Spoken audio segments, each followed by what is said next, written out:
What does it take to become an elephant?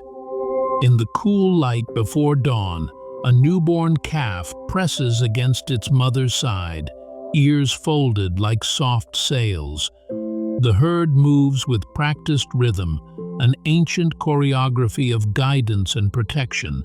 We watch the calf's tentative legs find purchase on loamy earth, each step a lesson in balance and trust. Close up, you can see the fine hairs on its trunk bristling as it inhales the world. Around them, the savanna breathes, grasses whisper, river reflections tremble, and distant baobabs hold their patient silhouettes.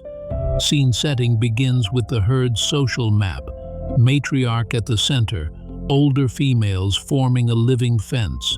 The calf learns to navigate this social geometry, nudged by gentle trunks and the occasional stern rumble. There is a hierarchy of touch, a tap, a flick, a corrective shove that translates into safety and schooling.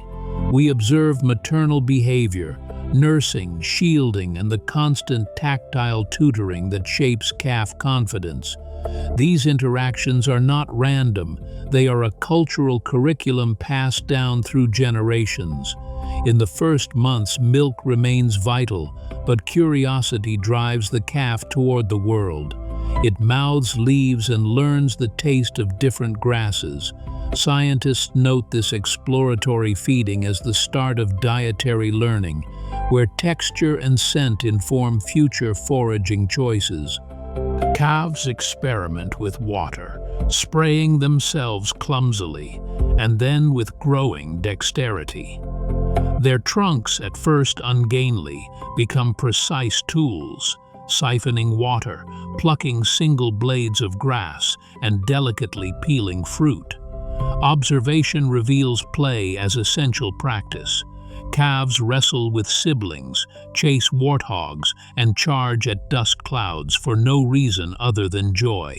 These playful bouts train muscles and social skills, teaching bite inhibition and the etiquette of trunk contact. Play also reveals personality. Some calves are bold and exploratory, others cautious and contemplative. Tracking individual calves shows how early temperament predicts later social roles within the herd. As months pass, the calf's body changes incrementally.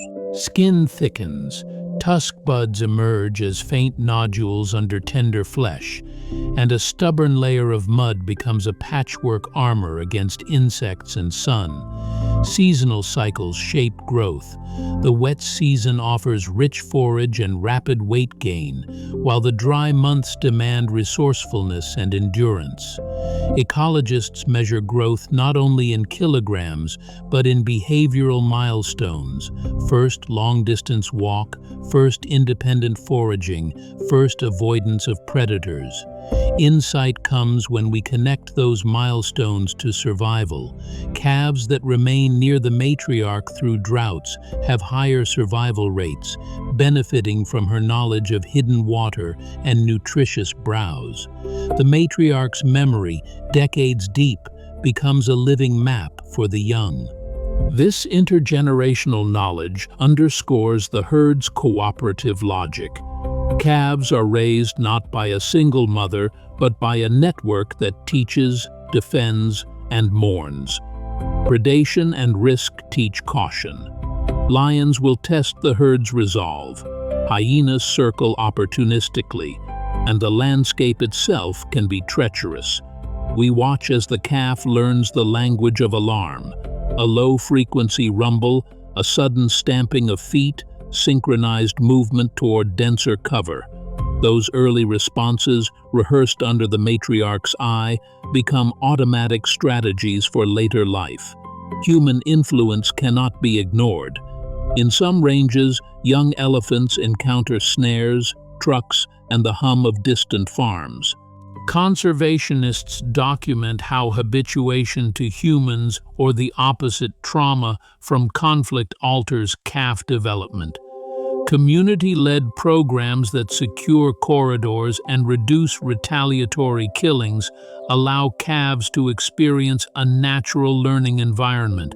When humans act as allies, calf survival improves and the social fabric of herds remains intact. Reflection emerges in small, intimate moments. The calf learning to trumpet, the first clumsy attempts at mock charge, the comfort it finds curled against an ant's flank. These instances are the stitches that bind individual lives into a tapestry of shared experience. Each calf that survives to maturity carries a thread of memory, routes, watering holes, social codes that will guide its future offspring. We must also reckon with long timescales. Elephants mature slowly. What looks like fragility is patience. Juvenile years are extended classrooms where skills accumulate incrementally. Memory consolidation through repeated journeys, social learning through mimicry, and physical development shaped by the rhythm of seasons. This slow life history is an evolutionary investment in intelligence, empathy, and durable social bonds. Scientific observations give us concrete metrics. Biologists gauge success by growth curves, cortisol levels that reveal stress, and social network analyses that map alliances. Studies show that calves with strong social ties have lower stress and higher reproductive success later on. Understanding these metrics translates into better conservation strategies, protect matriarchs, preserve migration routes, and foster coexistence with local people. As adolescence arrives, play becomes sparring, and curiosity becomes purposeful exploration. The calf starts to test boundaries. How far can it wander? Whom will it anger? These experiments teach resilience. Sometimes calves leave the herd briefly to probe new habitats and return with knowledge. Other times they stay, absorbing traditions until they are ready to reproduce and pass them on. Our final reflection is on continuity. Watching a calf grow is witnessing an ancient continuity of life, encoded in movement, memory, and social care. The herd endures because knowledge travels with each generation, adapted but never wholly abandoned.